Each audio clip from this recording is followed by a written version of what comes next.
सभी को प्रणाम। मेरा नाम आकांक्षा तिवारी है और मैं एक एस्ट्रोलॉजर, न्यूमरोलॉजिस्ट और वास्तु कंसल्टेंट हूँ।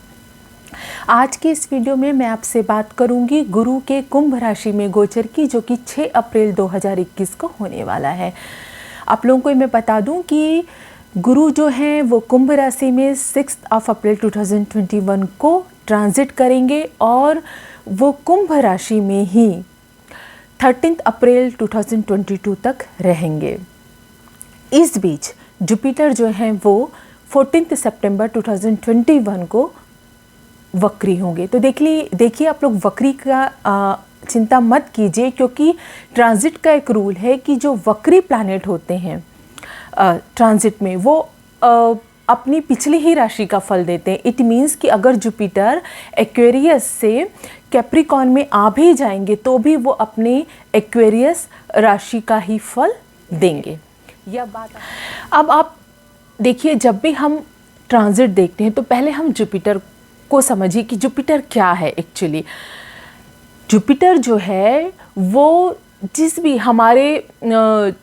हाउस में, जिस भी राशि में वो गोचर करते हैं, उस हाउस से रिलेटेड वो हमें अपॉर्चुनिटी देते हैं, ग्रोथ देते हैं, एक्सपेंशन देते हैं, फ्री विल देते हैं, लक देते हैं।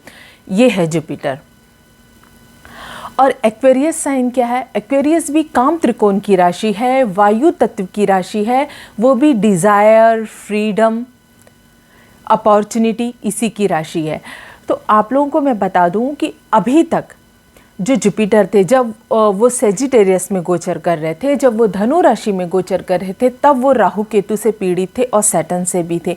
तो वो वहाँ अपना ये जो रिजल्ट की जब मैं आपको बात कर रही हूँ, ग्रोथ, लक, अपॉर्चुनिटी, ये वो इतना ओपन होकर नहीं दे पा रहे थे। उसके बाद जब वो मकर राशि में आए तो वहाँ पर भी वो आपने देखा कि वहाँ पे वो सैटर्न के साथ थे और नीच के थे। हम ये बोल सकते हैं टेक्निकली कि वहाँ पे उनका नीच भंग हो रहा था, लेकिन स्टिल अगर 10 नंबर की राशि है तो वहाँ तो सैटर्न स्ट्रांग है, तो वो वहाँ पे भी इतने फ्री नहीं थे। लेकिन अब फाइनली वो यहाँ पर फ्री हो रहे हैं। तो हम ये बोल सकते हैं कि ये जो ट्रांजिट होगा एक्वेरियस में जुपिटर का, वो इन जनरल सबके लिए बहुत अच्छा होने वाला है। बस यहाँ पर कई बार क्या होता है कि ट्रांजिट में जो हम लोग बता देते हैं उसके सेम फल क्यों नहीं मिलते, इस बात को आप लोग ध्यान दीजिएगा। हम यहाँ पर जुपिटर के ट्रांजिट की बात कर रहे हैं, राइट। मैंने बता दिया आप लोगों को कि जुपिटर जो है वो ग्रोथ है, अपॉर्चुनिटी है, एक्सपेंशन है। लेकिन सैटर्न को हम कैसे भूल गए?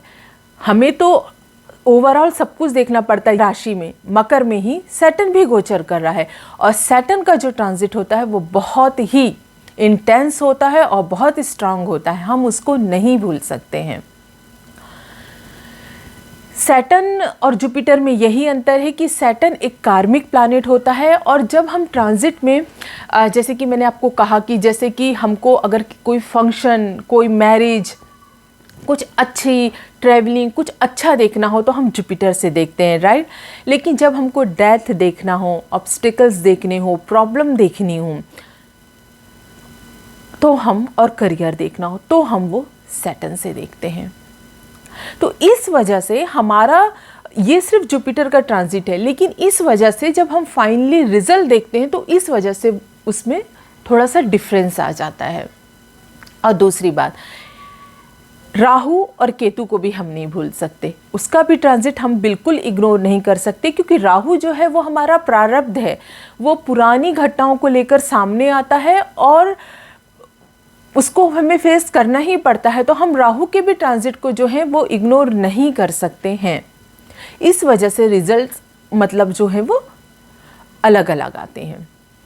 और एक और बात, जब हम देखते हैं ट्रांजिट, अभी आप देखिए कि मान लीजिए मेरा मेष लगन है, आपका भी किसी का मेष लगन है, आपके भी 11th हाउस में जो है वो जुपिटर जाएगा, मेरे भी 11th हाउस में जुपिटर जाएगा, फिर भी डिफरेंस होगा। आप बोलिए क्यों? क्योंकि हो सकता है कि आपके 11th हाउस में वीनस हो और हो सकता है मेरे 11th हाउस में केतु हो। तो वो जो ट्रांजिट का जो जुपिटर है वो आपके वीनस को टच करेगा और जो मेरा जुपिटर है वो केतु को टच करेगा। तो यहाँ पर फिर से रिजल्ट में चेंज आ जाएगा। ये सब जो मैंने आपको बताया वो तो आपको ध्यान रखना ही है। आपको फाइनली ये भी याद रखना है, जब मैं आपको कुछ शुभ फल बताऊंगी और कुछ मैं आपको अशुभ फल बताऊंगी, तो अष्टक वर्ग में उस हाउस में जो आपको नंबर मिले होंगे 28, 24, 30, 35, उस पे भी प्लैनेट का जो रिज़ल्ट है वो बहुत ज़्यादा डिपेंड करता है। यदि मैंने आपको शुभ फल बता दिए और यदि 24 से नीचे आपके नंबर्स हैं तो आपको उतने शुभ फल नहीं मिलेंगे, और यदि मैंने शुभ फल बता दिए और आपके अगर 28 से ऊपर हैं तो आपको जो है वो अच्छे फल मिलेंगे, और 24 से 28 के बीच है तो आपको मध्यम फल मिलेंगे। तो आपको अष्टक वर्ग के पॉइंट सबसे पहले आप देख लीजिएगा कि आपका जो जुपिटर है वो जो एक्वेरियस साइन पे गोचर कर रहा है वहाँ पर अष्टक वर्ग में कितने नंबर दिए गए हैं। हमें एक्चुअली अगर रियली अच्छे से प्रिडिक्शन करना है तो हमें ये सारे प्रिंसिपल्स को ध्यान में रखना पड़ेगा। उसके बाद हम नेक्स्ट स्टेप में जाएंगे कि ठीक है, जुपिटर अगर फर्स्ट हाउस में गोचर करता है तो ये फल देता है, जुपिटर सेकंड हाउस में गोचर करता है तो ये फल देता है, ये हम बात करेंगे। लेकिन हमें उस समय देखना होगा, ये मैं आपको इन जनरल अभी बता दूंगी लगन वाइज आपके, लेकिन आपको जैसे मैंने बता दिया आप ध्यान रखना, जब मैं आपको बताऊंगी कि आपके फर्स्ट हाउस में जुपिटर गोचर करेगा तो ये होगा। जैसे कि मान लीजिए मैं एक्वेरियस के लिए बताऊंगी कि आपके फर्स्ट हाउस में जुपिटर गोचर करेगा तो आप ये फल आपको मिल सकते हैं। लेकिन आप ये ध्यान रखिएगा कि अगर आपके फर्स्ट हाउस में कोई और प्लैनेट है तो जुपिटर उसको भी टच करेगा और उसके भी फल आपको मिलेंगे। इतने लोगों के यहाँ जन्म भी होगा और डेथ भी होगी, राइट। तो हमको राहु का भी गोचर ध्यान में रखना और सैटर्न का भी ध्यान में रखना है, ठीक है। ये जो वीडियो है ये आपके लगन पे आधारित है। और चलिए हम लोग पहले बात करते हैं कि मेष लगन के लिए ये ट्रांजिट कैसा रहेगा जुपिटर का। तो देखिए 11th हाउस में जुपिटर का ट्रांजिट मेष लगन वालों के लिए बहुत अच्छा रहेगा। जब भी जुपिटर 11th हाउस में ट्रांजिट करते हैं बहुत अच्छा फल देते हैं। ये पीरियड जो रहता है वो आपको नए ग्रुप मिलते हैं, नए फ्रेंड्स मिलते हैं, आपके जो ओल्ड सिबलिंग होते हैं उनसे आपके रिलेशन बहुत अच्छे हो जाते हैं, और जो आपको ग्रुप्स और जो आपको फ्रेंड मिलेंगे वो भी बहुत अच्छे होते हैं, उनसे आपको बहुत हेल्प मिलती है। सडनली क्योंकि ये गेन का हाउस है तो सडनली आपको मनी गेन होने के जो है वो योग बनते हैं।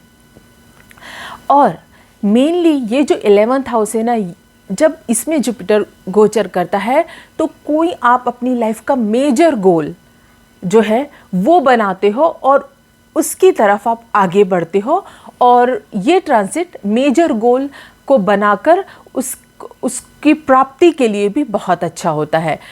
उसके बाद यही जुपिटर आपके 3rd और 7th हाउस को देखेगा, तो ऑफकोर्स 3rd हाउस को देखेगा तो आप जो भी एफर्ट करेंगे उसके लिए बहुत अच्छा रहेगा। और यही 3rd हाउस आपके जो सिबलिंग्स हैं, मतलब यहाँ पर 11th हाउस में आपके ओल्ड सिबलिंग्स से भी, और 3rd हाउस में आपसे जो छोटे यंगर हैं सिबलिंग, उनसे भी आपके रिलेशन बहुत अच्छे हो जाएंगे। आप किसी मार्केटिंग, कम्युनिकेशन या यूट्यूब चैनल है आपका, आप किसी 3rd हाउस से रिलेटेड किसी एक्टिविटी से जुड़े हुए हैं, और अगर आपको ना मैं थोड़ा सा डिटेल में बताऊंगी। देखिए ये 3rd हाउस में देखेगा तो 3rd हाउस के लिए तो जुपिटर बहुत अच्छा होने वाला है, लेकिन यहीं पर ना यदि आपका वीनस या मरकरी में 3rd हाउस में, मैंने यही बोला यहीं से इफेक्ट चेंज होते हैं ट्रांजिट के। यदि इसी 3rd हाउस में आपका वीनस और मरकरी है तो ये आर्ट के लिए और भी सुपर्ब हो जाएगा यदि आप क्रिएटिव फील्ड में हैं तो ना, जब हम आपको मैं सिर्फ एक टेक्निक बता रही हूँ कि जब आप जुपिटर का आस्पेक्ट देखोगे मेष लगन वालों, तो आप प्लीज़ देख लेना कि आपके 3rd हाउस में कौन से प्लैनेट है और आपके 5th हाउस में कौन सा प्लैनेट है, क्योंकि जुपिटर यहाँ से 5th हाउस को भी देखेगा। In general 5th house creativity का होता है, हमारे किड्स का होता है, तो किड्स से अगर आपको ट्रबल था तो अभी आपको उसमें काफ़ी रिलीफ मिलेगा। किड्स से रिलेटेड कोई डिसीजन आप अच्छा ले सकते हो, आपकी क्रिएटिविटी के लिए भी अच्छा होगा। डीप में स्पेकुलेशन वगैरह देखना है तो देखिए आपको वहाँ के प्लैनेट्स अपना 5th हाउस अच्छे से देखना पड़ेगा।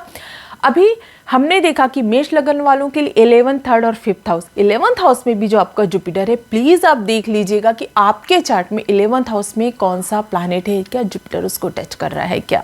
यदि वहाँ वीनस है तो समझ लीजिए कि आपके लिए बहुत अच्छा है, मरकरी है तो बहुत अच्छा है। तो थोड़ा सा आपको ऐसे देखते हुए चलना पड़ेगा, बट ओवरऑल अगर कहें तो मेष लगन के लिए बहुत अच्छा ट्रांजिट है जुपिटर का। अच्छा, मेष लगन वालों के 7th हाउस में भी जो है वो जुपिटर का जो है वो एस्पेक्ट रहेगा। तो यदि आप लोग, अगर जो लोग विवाह के लिए देख रहे हैं, मैरिज योग्य जो लोग हैं, वो लोग इस समय जो है वो मैरिज के लिए ट्राई कर सकते हैं। किसी भी प्रकार की पार्टनरशिप के लिए, सिर्फ बिजनेस ही नहीं, मैरिड पार्टनरशिप के लिए भी ये जो जुपिटर का ट्रांजिट है वो आप लोगों के लिए अच्छा है। तो चलिए अब हम वृषभ लगन के लिए बात करते हैं। तो देखिए, वृषभ लगन के लिए जो जुपिटर है वो उनके 10th हाउस में गोचर करेंगे। देखिए, मैंने आपको जैसे कहा है कि हमको, अगर आपको ओवरऑल सॉलिड रिजल्ट चाहिए ना, तो आप राहु, केतु और सैटर्न के भी ट्रांजिट को नहीं भूलेंगे।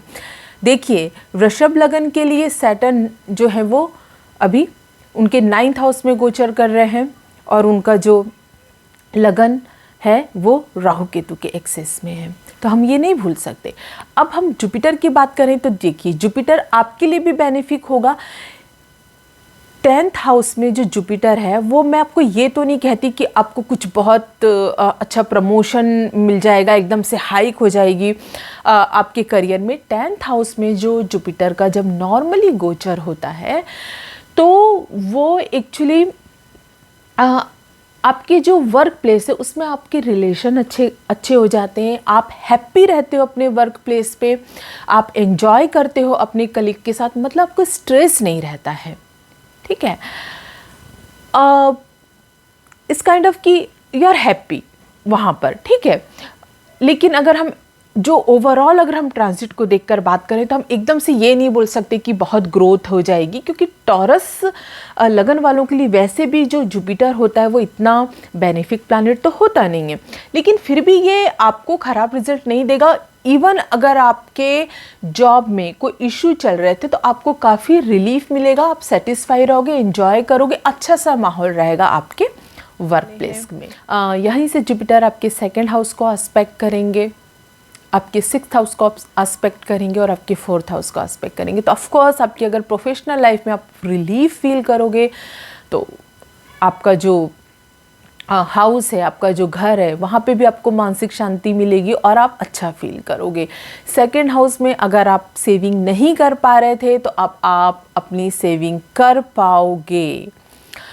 और 6th हाउस मतलब अगर आपके कुछ हेल्थ इश्यूज़ हो रहे थे और आपको रिलीफ नहीं मिल रहा था, आपको वे नहीं मिल रहा था, तो अब आपको वे मिल पाएगा कि क्या करना है और क्या नहीं करना है। लेकिन मैंने फिर भी कहा कि एक्चुअली टॉरस के लिए जो सैटर्न है 9th हाउस में और जो राहु केतु एक्सिस में, उसकी वजह से आई डोंट नो कि आपकी कुंडली में जुपिटर कितना स्ट्रांग और कितना आपको हेल्प कर पाएगा, बट पर्टिकुलर जुपिटर का ट्रांजिट आपको रिलीफ ही देगा। मिथुन लगन के लिए तो देखिए, मिथुन लगन में जो है वो जुपिटर है वो 9th हाउस में गोचर करने वाले हैं। जुपिटर 9th हाउस में बहुत अच्छा फल देते हैं। सबसे पहले तो ये आपके फादर से रिलेशन बहुत अच्छे करते हैं, आपके फादर के लिए बहुत अच्छे होते हैं। आप कुछ धार्मिक यात्राएं आपकी बनाएंगे, क्योंकि ये 9th हाउस को भी इफेक्ट दे रहे हैं और 9th हाउस से ये आपके 3rd हाउस को भी देख रहे हैं, तो आपकी शॉर्ट लॉन्ग सब टाइप की धार्मिक यात्राएं होंगी और आप रिलीजियस हो जाएंगे। अगर आपकी पढ़ाई छूट गई तो आपका पढ़ाई करने का मन होगा, आप स्पिरिचुअलिटी की तरफ आपका मन होगा। मतलब कुल मिला के 9th हाउस में गोचर बहुत अच्छा होगा, आपका लक भी आपका साथ देगा। लेकिन यहाँ पर भी अभी आप सैटर्न की ट्रांजिट को मत भूलिए। सैटर्न का ट्रांजिट स्टिल आपके 8th हाउस में है सैटर्न का, तो मनी वाइज अभी भी हम इसको इतना अच्छा नहीं कह सकते हैं। और राहु केतु का भी अगर हम देखें तो राहु आपके 12th हाउस में गोचर कर रहा है और केतु आपके 6th हाउस में है। तो अगेन जुपिटर का ट्रांजिट तो आपके लिए अच्छा रहेगा ही, क्योंकि देखिए आपके लक को थोड़ा सा इन्हेंस करेगा और आपके 3rd हाउस को एस्पेक्ट करेगा। तो अगर आप राइटिंग की फील्ड में हैं, कम्युनिकेशन की फील्ड में, या 3rd हाउस से रिलेटेड जितने भी कारकत्व रहते हैं उसके लिए अच्छा होगा। 5th हाउस को आपके जो है वो एस्पेक्ट करेगा, तो आपके किड्स के लिए हाँ। और अगर इस ये पीरियड अच्छा है। यदि आप संतान की प्लानिंग कर रहे हैं तो इसमें आपको जुपिटर का सहयोग मिल सकता है। और ऑफ कोर्स जुपिटर आपके लगन को देखेगा, तो लगन को जब जुपिटर आस्पेक्ट करते हैं तो एक विजडम देते हैं, एक ठहराव देते हैं, धैर्य देते हैं। हम लोग कर्क लगन के लिए बात करते हैं, तो देखिए कर्क लगन में जुपिटर का गोचर 8th हाउस में होगा। 8th हाउस में जो जुपिटर का गोचर होता है वो ऑकल्ट में अगर आपको इंटरेस्ट है, कोई रिसर्च में आपको अगर इंटरेस्ट तो उसके लिए बहुत अच्छा होगा। अगर आप साइकिक की फील्ड में हैं, आप अगर एस्ट्रोलॉजर हैं तो उसकी स्टडी के लिए बहुत अच्छा है। और 8th हाउस का जुपिटर जो होता है वो अनअर्न्ड मनी भी हमको दिलाता है, जैसे कई बार कुछ इंश्योरेंस का मनी वगैरह हमको मिल जाता है, क्योंकि 8th हाउस से जुपिटर का आस्पेक्ट 2nd हाउस में भी है और 12th हाउस में भी है। तो 12th हाउस में आस्पेक्ट होने से हम ये बोल सकते हैं कि कई बार फॉरेन से रिलेटेड कुछ हमको मॉनेटरी गेन हो जाता है। और यहाँ पर एक विशेष ध्यान देने वाली बात यह है कि कर्क लगन वालों के 4th हाउस में जुपिटर और सैटर्न दोनों का आस्पेक्ट होगा, क्योंकि सैटर्न जो है वो 7th हाउस में आपके गोचर कर रहे हैं, तो वो वहाँ से 4th हाउस को देखेंगे और जुपिटर भी यहाँ से 4th हाउस को देखेंगे।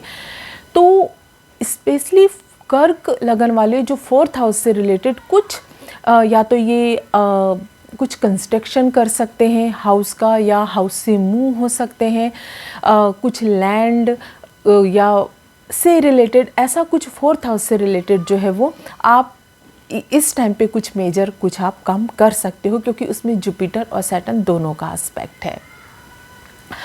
तो ओवरऑल कहें तो जुपिटर कुछ स्पेसिफिक ही चीज़ों के लिए 8th हाउस में आपके लिए अच्छा है। 8th हाउस का जो जुपिटर होता है वो कहीं से लोन लेना है, मतलब जो भी अनअर्न्ड मनी होता है उन सब के लिए 8th हाउस का जो जुपिटर है वो आपको अच्छे फल देता है। बात करते हैं सिंह लगन के लिए, तो देखिए सिंह लगन वालों के 7th हाउस में जुपिटर का गोचर है, 6th हाउस में सैटर्न का गोचर है और राहु 10th हाउस में है और केतु 4th हाउस में है। तो देखिए जुपिटर का जो 7th हाउस में गोचर है वो तो अच्छा ही होगा, किसी भी टाइप की पार्टनरशिप के लिए बहुत अच्छा होता है जुपिटर का गोचर, चाहे वो मैरिज हो या बिजनेस पार्टनरशिप हो, सबके लिए अच्छा होता है। लेकिन यहाँ पर जो जुपिटर है वो 7th हाउस में जब गोचर करता है तो कई बार हाँ जो लोग सिंगल हैं उनके लिए तो अच्छा होता है, क्योंकि अपॉर्चुनिटी देता है, आपको अपॉर्चुनिटी देगा कि आपकी मैरिज हो पाए। लेकिन यहीं पर यदि आपका बीच में कुछ किसी से इशू चल रहा है तो भी ये अपॉर्चुनिटी देता है कि आप उसको ब्रेक कर कर आगे बढ़ो। लेकिन इन जनरल हम बोलेंगे 7th हाउस का जो जुपिटर है उसका गोचर जो है बिजनेस पार्टनरशिप के लिए अच्छा ही होता है। और देखिए सिंह लगन वालों के 10th हाउस में राहु का गोचर है, 10th हाउस में राहु का गोचर भी बहुत अच्छा होता है और सैटर्न आपके 6th हाउस में है, तो 6th हाउस में सैटर्न का भी गोचर बहुत अच्छा होता है। जुपिटर यहाँ से आपके लगन को एस्पेक्ट कर रहे हैं और 2nd और 11th हाउस को, तो ऑफकोर्स ये आपको विजडम देंगे, फेम देंगे, नेम देंगे और मॉनेटरी गेन भी होगा, क्योंकि 2nd और 11th हाउस जो है वो दोनों इन्वॉल्व है। और राहु आपका 10th हाउस में है, तो कुल मिला के सिंह लगन वालों के लिए एक्चुअली ओवरऑल पूरा ही गोचर वेरी लकी है कि आप लोगों के लिए पूरा ओवरऑल सारा ही गोचर सैटर्न का, राहु का और जुपिटर का सब अच्छा है। और हाँ कई बार जुपिटर 7th हाउस में गोचर करता है तो वो ईगो भी देता है पार्टनरशिप में, चाहे वो मैरिज हो या बिजनेस पार्टनरशिप हो। तो कन्या लगन के लिए जुपिटर जो है वो 6th हाउस में गोचर करेंगे। 6th हाउस में जुपिटर का गोचर जो है वो आपके वर्क प्लेस के इन्वायरमेंट के लिए अच्छा होगा। आप लोगों को जो लोग सर्विस देते हैं, जिन लोगों से आप सर्विस लेते हो किसी भी प्रकार की, चाहे वो डॉक्टर हो या आपके घर का प्लम्बर हो, वो सब आपको अच्छे मिलेंगे इस दौरान, अच्छा होगा। यदि आपको कुछ हेल्थ इश्यूज़ आ रहे थे जिसका कुछ वे नहीं मिल पा रहा था, क्या करना है, उसके लिए भी जो जुपिटर है उसका ट्रांजिट जो है वो 6th हाउस में आपके लिए अच्छा होगा। जुपिटर 6th हाउस से जो है वो आपके 10th हाउस, 12th हाउस और 2nd हाउस को एस्पेक्ट करेंगे। 6th हाउस से आपके 10th हाउस में एस्पेक्ट करेंगे तो आपकी प्रोफेशनल लाइफ के लिए अच्छा पीरियड होगा। आई कांट से कि आपको प्रमोशन या हाइक मिलेगा, बट मच बेटर कंडीशन होगी वर्क प्लेस में, आप हैप्पी फील करोगे, मच बेटर स्थिति होगी। 12th हाउस में जो जुपिटर का एस्पेक्ट है, ये जो है वो आपको थोड़ा अध्यात्म की तरह, मेडिटेशन की तरफ लेकर जा सकता है, या इस समय आपकी थोड़ी इंट्यूशन अच्छी हो सकती है। आपको कुछ होने वाली चीज़ें पहले से ही ड्रीम पे दिख सकती हैं, क्योंकि 12th हाउस जो होता है वो ड्रीम का भी होता है। कन्या लगन के लिए एक विशेष बात यह है कि आपका जो 2nd हाउस है उसमें जुपिटर और सैटर्न दोनों का एस्पेक्ट है, क्योंकि इस समय सैटर्न जो है वो आपके 5th हाउस में गोचर करेंगे। तो अभी जो 2nd हाउस से रिलेटेड इश्यूज आ रहे थे, अब वो थोड़े से कम हो जाएंगे, क्योंकि अब पहले तो जुपिटर एस्पेक्ट नहीं कर पा रहे थे 2nd हाउस को, लेकिन अब जुपिटर जब 6th हाउस में गोचर करेंगे तो वो आपके 2nd हाउस को एस्पेक्ट कर पाएंगे। तो 2nd हाउस से रिलेटेड अगर कोई भी इशू आ रहे थे आपको, स्पीच, डेंटल, फैमिली, मनी, उन सब में आपको थोड़ा सा रिलीफ मिल सकता है। अब हम लिब्रा लगन की बात करते हैं। तो देखिए, लिब्रा लगन में जुपिटर आपके 5th हाउस में गोचर करेंगे। 5th हाउस में जुपिटर का जो गोचर है एज यूजुअल बहुत अच्छा होता है। आपकी फैमिली ग्रोथ के लिए ये टाइम बहुत अच्छा है, किसी क्रिएटिविटी के लिए ये टाइम बहुत अच्छा है। यदि आपका 5th हाउस बहुत अच्छा है तो स्पेकुलेशन में, इन्वेस्टमेंट के लिए ये अच्छा है। आप अगर कोई आर्ट क्लासेस वगैरह लगाना चाहते हैं तो उसके लिए अच्छा है। और ऑफ कोर्स यहाँ से जुपिटर आपके 9th हाउस को, आपके भाग्य स्थान को देखेगा, तो आपके लक के लिए भी अच्छा है। और 5th हाउस से आपके 11th हाउस को देखेगा तो आपके मॉनेटरी गेन के लिए भी अच्छा है। लेकिन आपके लगन को जुपिटर भी देखेगा और सैटर्न भी देखेगा। सैटर्न आपका लिब्रा लगन के लिए 4th हाउस में गोचर है। तो जैसे कि मैंने आपको बताया कि लगन पे जुपिटर का गोचर या लगन पे जुपिटर का aspect name, fame, confidence, power सबके लिए अच्छा होता है। लेकिन वहीं पर यदि सैटर्न का भी एस्पेक्ट हो जाए तो वो थोड़ा सा डिले देता है। तो यहाँ पर तो मिक्स हो गया अभी। दूसरी बात, यहाँ पर लिब्रा लगन के लिए एक बात आपको नहीं भूलनी है कि 4th हाउस पे सैटर्न का गोचर है और 4th हाउस पे जुपिटर का गोचर बहुत अच्छा होता है। लेकिन 4th हाउस पे सैटर्न का गोचर अच्छा नहीं होता है, क्योंकि ये हमारे हार्ट का स्थान है, हमारी माता का स्थान है। अगर सैटर्न 4th हाउस में गोचर करता है तो माता के लिए अच्छा नहीं होता है, हमारे खुद की मानसिक शांति के लिए अच्छा नहीं होता है, और हमारे जो मकान, वाहन, इन सब कंस्ट्रक्शन, कोई भी अगर हमारा वर्क है तो उसमें भी वो डिले करता है। तो हम यहाँ पर अगर आपको रिजल्ट नहीं मिलते हैं जुपिटर के, तो आप थोड़ा सा ध्यान रखिए कि सैटर्न भी है 4th हाउस में और वो आपके 10th हाउस को, प्रोफेशनल स्थान को भी एस्पेक्ट कर रहा है। और आप ये नहीं भूल सकते कि केतु 2nd हाउस में है आपके, और राहु जो है वो 8th हाउस में है। तो केतु का 2nd स्थान में जो गोचर होता है वो ना तो फैमिली के लिए अच्छा होता है, ना तो वो धन के लिए अच्छा होता है। हाँ, राहु का 8th स्थान पे जो गोचर है वो कभी अनअर्न्ड मनी दिला सकता है राहु। और दूसरी बात यह है कि 8th हाउस में राहु का जो गोचर है वो स्पेशली क्रेविंग देता है, एस्ट्रोलॉजी को रिलेटेड या ऑकल्ट से रिलेटेड या साइकिक फील्ड से रिलेटेड। तो उसके लिए राहु का 8th हाउस में गोचर ठीक होता है। तो आपको ये सारी बातें ध्यान रखनी है। लेकिन अगर आप ओवरऑल जुपिटर की बात करें तो जुपिटर का जो गोचर है लिब्रा लगन के लिए बहुत अच्छा रहने वाला है। बात करेंगे वृश्चिक लगन के लिए। वृश्चिक लगन के लिए जुपिटर 4th हाउस में गोचर करेंगे। वंडरफुल ट्रांजिट होता है जुपिटर का 4th हाउस में। जुपिटर का 4th हाउस में गोचर लक देता है। माता से आपको कुछ बेनिफिट होता है, आपके वाहन, मकान वगैरह खरीदने के आपके स्ट्रॉन्ग योग बनते हैं। आपकी प्रोफेशनल लाइफ के लिए बहुत अच्छा होता है, क्योंकि 4th हाउस से जुपिटर आपके 10th हाउस को देखता है। आपकी इंटरनल हैप्पीनेस के लिए बहुत अच्छा होता है, क्योंकि हार्ट का स्थान है। आपकी मानसिक शांति के लिए अच्छा होता है। ओवरऑल सुपर ट्रांजिट होता है जुपिटर का 4th हाउस में। जुपिटर का जो 8th हाउस में एस्पेक्ट है जुपिटर का जो 5th एस्पेक्ट है 8th हाउस में, वो हो सकता है कि आपको कुछ ऑकल्ट फील्ड में या साइकिक फील्ड में आपको इंटरेस्ट है। और जुपिटर और सैटर्न दोनों का एस्पेक्ट आपके 12th हाउस में रहेगा वृश्चिक लगन के लिए, क्योंकि जो सैटर्न है वो आपके 3rd हाउस में गोचर कर रहा है। तो 12th हाउस से रिलेटेड इस समय आपकी इंट्यूशन काफ़ी ज़्यादा आपको महसूस होगी, बड़ी हुई, इंक्रीज़ हुई। और ये भी हो सकता है कि आप ऐसा फील करो कि कुछ चीज़ें आपको पहले से ही ड्रीम में दिख जाती हैं।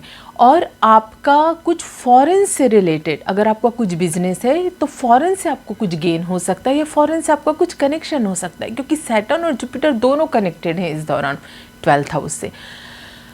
राहु 7th हाउस में है आपके वृश्चिक लगन के लिए, और केतु, तो बस यहाँ पर थोड़ा सा ध्यान रखने की ज़रूरत है, ये राहु केतु का जो ट्रांजिट है। अदरवाइज आपके लिए सैटर्न और जुपिटर दोनों का जो ट्रांजिट है वो एक्सीलेंट रहने वाला है। बात करते हैं धनु लगन के लिए। तो देखिए, धनु लगन के लिए जो जुपिटर का ट्रांजिट है वो आपके 3rd हाउस में होने वाला है। 3rd हाउस में जब जुपिटर का गोचर होता है तो वो, अगर आप राइटिंग कर रहे हो या आप कुछ टीचिंग करते हो तो उसके लिए बहुत अच्छा होता है।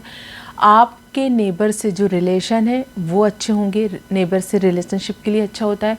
जितने भी यंगर आपके सिबलिंग्स हैं उनसे रिलेशनशिप के लिए ये अच्छा होता है। और आपके माइंड के लिए, आपके सबकॉन्शियस माइंड के लिए भी जुपिटर का ये जो ट्रांजिट है वो बहुत अच्छा होगा। और आपका जो एनर्जी लेवल है वो भी जो है वो बढ़ जाएगा।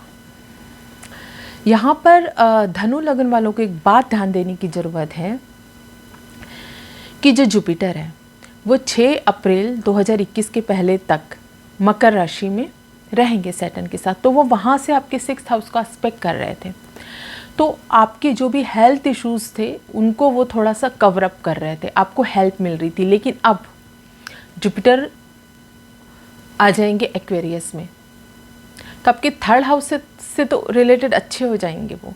लेकिन अभी आपको हेल्थ इश्यूज आ सकते हैं। सेजिटेरियस लगन वालों को हेल्थ इश्यूज़ का बहुत ज़्यादा ध्यान रखना है, क्योंकि अभी आपको जुपिटर बचाव दे रहे थे 6th हाउस में एस्पेक्ट करके, लेकिन अभी वहाँ कोई आपको बचाव नहीं देने वाला है। और मैं इसलिए भी बोल रही हूँ क्योंकि आप लोगों के 6th हाउस में राहु का गोचर है, तो हेल्थ इश्यूज़ आएंगे और अभी आपको ज़्यादा ध्यान देना पड़ेगा। और अगर हम अब जुपिटर के एस्पेक्ट की बात करें तो जुपिटर का जो एक एस्पेक्ट है आपकी मैरिड लाइफ में, एक आपके भाग्य में और एक 11th हाउस में जा रहा है। तो ऑफ कोर्स अगर पार्टनर्स, किसी भी टाइप की पार्टनरशिप, चाहे मैरिज हो या बिजनेस पार्टनरशिप में अगर आपको कुछ अनबन थी तो अभी आपको हेल्प मिल सकती, अपॉर्चुनिटी मिलेगी, आपको लक की भी अपॉर्चुनिटी मिलेगी, क्योंकि 9th हाउस में जुपिटर का एस्पेक्ट है। और आपको 11th हाउस से गेन होने के भी काफ़ी ज़्यादा चांस हैं। कुछ ऐसा मेजर मतलब प्रॉब्लम नहीं होने वाली, सिर्फ हेल्थ से रिलेटेड। और अभी राहु भी 6th हाउस में रहेंगे, तो अभी हेल्थ से रिलेटेड मेन कंसर्न सेजिटेरियस धनु लगन वालों को अपनी हेल्थ का ज़्यादा। हम लोग बात करते हैं मकर लगन के लिए। तो देखिए, मकर लगन के लिए जुपिटर का ट्रांजिट 2nd हाउस में है। 2nd हाउस में जुपिटर का ट्रांजिट बहुत अच्छा माना जाता है, फैमिली के लिए भी और मनी वाइज भी। आपकी फैमिली में कोई सेलिब्रेशन हो सकता है, आपके मनी मैटर के लिए बहुत अच्छा रहेगा। लेकिन अगेन हमको यहाँ सैटर्न का ट्रांजिट भी नहीं भूलना है और राहु का भी नहीं भूलना है। सैटर्न आपके लगन में गोचर कर रहे हैं, तो जब सैटर्न लगन में गोचर करते हैं तो वो थोड़ा सा डिले करते हैं, थोड़ा सा निगेटिविटी देते हैं, तो इसका थोड़ा सा आपको ध्यान रखना पड़ेगा।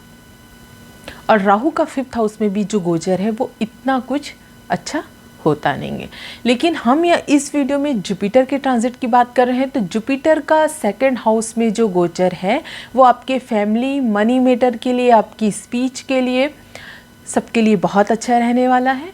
और जुपिटर वहाँ से आपके 6th, 8th और 10th हाउस को एस्पेक्ट करेंगे। तो 6 और 10 दोनों को एस्पेक्ट कर रहे हैं, तो आपकी प्रोफेशनल लाइफ से रिलेटेड आपको जुपिटर यहाँ अच्छे रिजल्ट दे सकते हैं।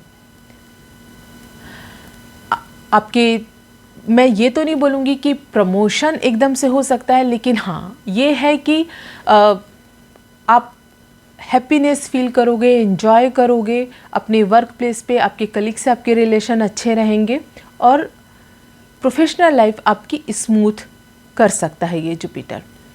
8th हाउस में जो जुपिटर का एस्पेक्ट है वो आपको कहीं से अनअर्न्ड मनी, इंश्योरेंस का कोई मनी, वो सब आपको मिल सकता है, या आप कुछ साइकिक फील्ड से कुछ पैसे अर्न कर सकते हो, या आप ऑकल्ट में या साइकिक फील्ड में आपका इंटरेस्ट आ सकता है। जो 10th हाउस है उसमें जुपिटर का भी एस्पेक्ट है और सैटर्न का भी एस्पेक्ट है, तो 10th हाउस से रिलेटेड कुछ मेजर आपकी लाइफ में हो सकता है। अब हम लोग बात करते हैं कुंभ लगन के लिए। तो देखिए, कुंभ लगन के लिए जुपिटर का गोचर आपके लगन में ही है। तो जुपिटर का गोचर लगन में जब होता है तो वो आपको नेम देता है, फेम देता है, पावर देता है, पॉजिटिविटी देता है, आप पे सकारात्मकता देता है, आप राइट डिसीजन ले पाते हो, विजडम देता है। वहाँ लगन से जुपिटर आपके 7th हाउस का एस्पेक्ट करेगा तो आपकी बिजनेस पार्टनरशिप, आपकी मैरिड लाइफ सबके लिए अच्छा होगा। अगर आप मैरिज के लिए देख रहे हैं तो उसके लिए भी जो जुपिटर का ये एस्पेक्ट है बहुत अच्छा होगा। न्यू बिजनेस पार्टनरशिप स्टार्ट करने के लिए भी जुपिटर का जो एस्पेक्ट है एक्वेरियस लगन के लिए बहुत अच्छा रहने वाला है। सैटर्न आपका अभी 12th हाउस में गोचर कर रहा है और राहु आपके 4th हाउस में गोचर कर रहा है। जब भी कोई डिसीजन ले तो इस बात को बिल्कुल ध्यान रखें कि सैटर्न 12th हाउस में गोचर कर रहा है और राहु 4th हाउस में गोचर कर रहा है। हमको सारे ट्रांजिट ध्यान में रखकर ही डिसीजन लेने हैं, सिर्फ जुपिटर का एक नहीं लेना है। जुपिटर लगन से आपके 5th और 9th हाउस को एस्पेक्ट करेगा, पूरे त्रिकोण को आपके एस्पेक्ट कर रहा है। बहुत ही अच्छा ट्रांजिट है ये। आपके प्रारब्ध में अगर आपने कुछ अच्छा किए हो तो वो आपके सामने आएगा, वो जो कर्म किए हैं वो आपको इस समय हेल्प करेंगे। आपकी फैमिली अगर आपको आगे लेकर जाना है, फैमिली ग्रोथ के लिए, किड्स के लिए, आपकी क्रिएटिविटी के लिए, अगर आपका 5th हाउस बहुत अच्छा है तो आपके स्पेकुलेशन में, इन्वेस्टमेंट के लिए, अगर आप आर्ट में कुछ करना चाहते तो उसके लिए जुपिटर का एस्पेक्ट 5th हाउस में बहुत अच्छा है। जुपिटर का 9th हाउस में जो एस्पेक्ट है वो यहाँ पर आपको लॉन्ग जर्नी दे सकता है, धार्मिक यात्राएं करवा सकता है, आपके फादर से रिलेटेड कुछ इशू हैं तो वो भी सॉल्व होंगे, और अब हो सकता है कि आप कुछ रिलीजियस हो जाओ या फिर आपका कुछ स्कूल जाने का मन हो, टीचिंग करने का मन हो। लेकिन यहाँ पर क्योंकि सैटर्न 12th हाउस में भी है और जुपिटर का भी 9th हाउस में एस्पेक्ट है, तो ये थोड़ी लॉन्ग जर्नी, धार्मिक यात्राएं, इंट्यूशन, स्पिरिचुअलिटी, ये सारी चीज़ों को शो करता है। जो 9th यहाँ पर जो आपका 9th हाउस है उसको सैटर्न भी एस्पेक्ट कर रहा है और जुपिटर भी एस्पेक्ट कर रहा है। तो यहाँ पर 9th हाउस बहुत प्रोमिनेंटली आपको रिजल्ट देने के लिए रेडी रहेगा। ये आपकी धार्मिक यात्राएं हो सकती हैं, आप रिलीजियस हो सकते हो, आप किसी प्रकार की टीचिंग कर सकते हो, आपका इंट्यूशन बढ़ सकता है, आपको कोई गुरु मिल सकते हैं। और एक्वेरियस लगन वालों को अगेन अपनी हेल्थ का ज़्यादा ध्यान रखना है, क्योंकि सैटर्न जो है वो 6th हाउस में जो है वो सैटर्न का एस्पेक्ट है, तो अपनी हेल्थ का आप लोगों को ध्यान रखना है। लेकिन ओवरऑल अगर हम जुपिटर की बात करें तो जुपिटर का ट्रांजिट आप लोगों के लिए बहुत अच्छा है, क्योंकि वो पूरे त्रिकोण को जो है वो कवर करके चल रहा है। बात करते हैं मीन लगन के लिए। तो मीन लगन के लिए जुपिटर का जो ट्रांजिट है वो 12th हाउस में है। 12th हाउस में जो जुपिटर का ट्रांजिट होता है वो फिलॉसफी के लिए, स्पिरिचुअलिटी के लिए, इंट्यूशन के लिए बहुत अच्छा होता है। 12th हाउस का जुपिटर जो है वो आपके 8th हाउस को और 4th हाउस को भी एस्पेक्ट करेगा। तो 4th हाउस में जुपिटर का एस्पेक्ट बहुत अच्छा होगा आपके भूमि, लैंड, वाहन से रिलेटेड किसी भी रिलेशनशिप के लिए, और आपकी हार्ट के लिए, आपके मन के लिए बहुत अच्छा होगा। 8th हाउस में अगेन 12th हाउस का जो जुपिटर जब 8th हाउस में एस्पेक्ट करेगा तो अगेन ये साइकिक, ऑकल्ट, एस्ट्रोलॉजी, इन सब के लिए अच्छा होगा। और अगर जुपिटर काफ़ी स्ट्रॉन्ग है तो आपको कुछ अनअर्न्ड मनी भी यहाँ पर मिल सकता है। और आप लोगों से कहना था कि अगर आप लोगों को एस्ट्रोलॉजी से रिलेटेड इंटरेस्टेड आर्टिकल पढ़ना पसंद है तो आप मेरे फेसबुक पेज को लाइक कर सकते हो। और मेरे साथ जुड़े रहने के लिए आपको बहुत बहुत धन्यवाद। जय श्री राम।